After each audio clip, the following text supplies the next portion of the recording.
नमस्कार, curries and चटणीजमध्ये आपलं पुन्हा एकदा स्वागत आहे.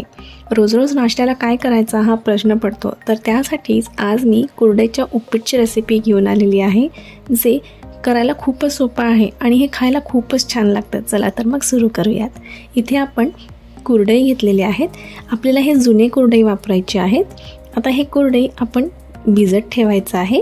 कमीत कमी आपल्याला हे अर्धा ते पाऊण तास भिजवायचं आहे. आता थोड्या वेळाने तुम्ही ते बघू शकता, आपले कुरडई जे आहेत ते छान भिजलेले आहेत. नखाने तोडलं की हे तुटायला हवं एवढं आपल्याला हे भिजवून घ्यायचं आहे. आता आपण त्याचं पूर्ण पाणी जे आहे ते पूर्णपणे निथळून घेतलेलं आहे.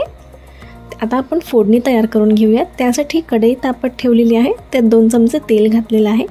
तेल गरम झालं की आपण मोहरी घालून घेऊयात आणि जिरं घालून घेऊयात आणि हे दोन्ही छान तडतडायला हवं. आता आपण ह्यात कढीपत्ता घालून घेऊयात. आपण एक कांदा चिरून घेतला होता तो घालून घेऊयात आणि आता आपल्याला हे व्यवस्थित परतून घ्यायचं आहे. आता कांदा परतला आहे. आता आपण मिरचीचं पेस्ट घालत आहे आणि थोडीशी बारीक चिरलेली कोथिंबीर. आता पुन्हा आपण हे व्यवस्थित मिक्स करून घेऊयात. मिरचीचा ठेचा आपल्या आवडीनुसार आपण कमी जास्ती करू शकतो. आता ह्यात पाव चमचा हळद घातलेला आहे. चवीनुसार मीठ थोडं कमी घाला, कारण कुरडईमध्ये देखील मीठ असतं. थोडीशी साखर आहे चवीला, आवडत असल्यास घाला, नाही घातलं तरी चालेल, ऑप्शनल आहे. आता आपण हे व्यवस्थित परतून घेऊयात.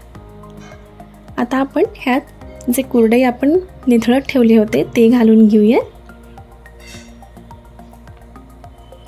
आता आपण हे व्यवस्थित सगळं मिक्स करून घ्यायचं आहे. इथे पहा, आपलं हे व्यवस्थित आता मिक्स झालेलं आहे. आता आपण ह्यात बारीक चिरलेली कोथिंबीर घालून घेऊयात आणि हे व्यवस्थित पुन्हा परतून घेऊयात.